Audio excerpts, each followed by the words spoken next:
Hey guys, this is Starla. I just wanted to talk to you today a little bit about appreciating your body and the state that it's in right now.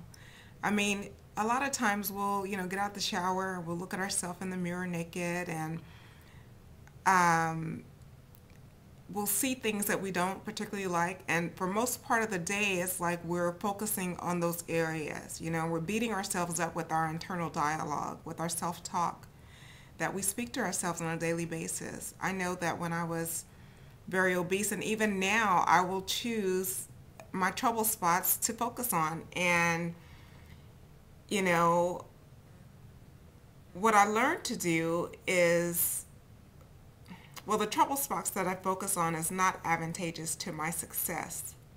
It just isn't. It doesn't make your body feel good when you're constantly beating it up, when you're thinking negative thoughts, when you're thinking how fat you are, how big your stomach is, or how big this roll is, or your thighs, or your butt, or whatever part of your body that's major for you.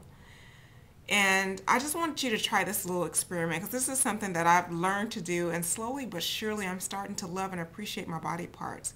One part of my body that I used to always focus on and that I loathed, I used to loathe. I'm getting better at it now. It's so funny because guys that I would date, they would love it, which is my hips from the waist down, which is, I've always been very curvy, whereas, most of my friends and even my siblings, they're kind of like straight up and down when it comes to that. They're not pear-shaped, and I'm pear-shaped, and I've never really cared for that. Um, with that type of figure, it doesn't really matter how small you are, you're still thick. And at least for me, anyways, I'm still considered thick because I'm curvy, and I've always would rather have had we always want what we don't have.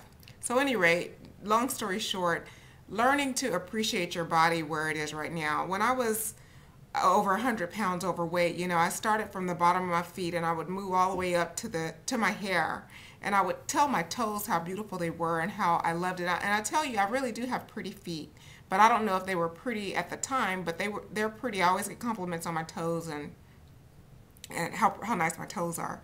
And I would thank my feet for holding me up. They were doing a major job. I have to thank my ankles for supporting my legs. And I'd have to thank my legs for, carrying all that around.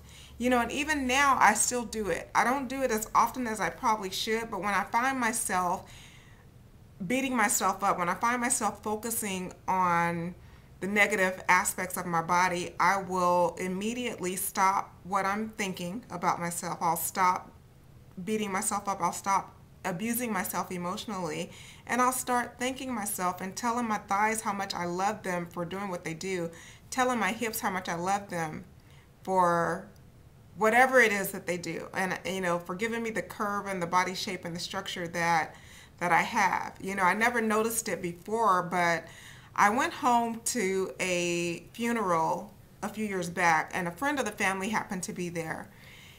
And he said, Starla, he goes, you're not shaped like the other Jackson women in your family. And I was like, what do you mean? I never really noticed it.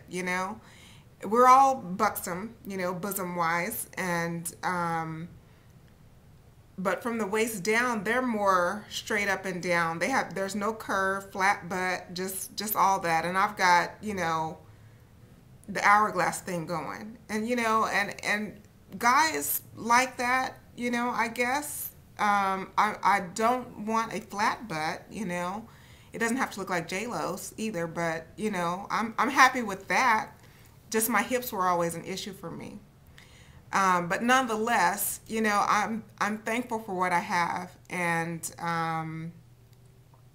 I have three sisters, and they're not shaped like me. I'm shaped exactly like my mother. I don't know how they got away from that, but something genetically, went on a little different with them. I'm like the spitting image of my mom, as a matter of fact. So, I have to just be thankful. I have to be thankful for that. But nonetheless, when you start to appreciate your body, even though you're working to improve it and make it better functioning and make it feel better and make it look better, start appreciating it. Tell it that you love it. I mean, do you look in the mirror and tell yourself that you love you?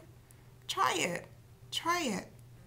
You'll be surprised. It may be hard at first. It may be hard at first, but try it. Not only that, but just speak to your body and tell your body how much you love it and how much you appreciate it. It will get so happy and so excited that you're giving it appreciation, and it'll start responding differently. Honestly, just give it a shot.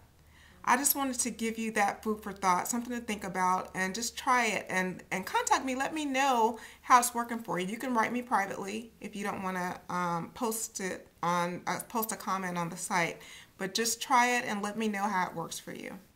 Okay, you guys be blessed. Have a good day, and I will see you soon. Bye.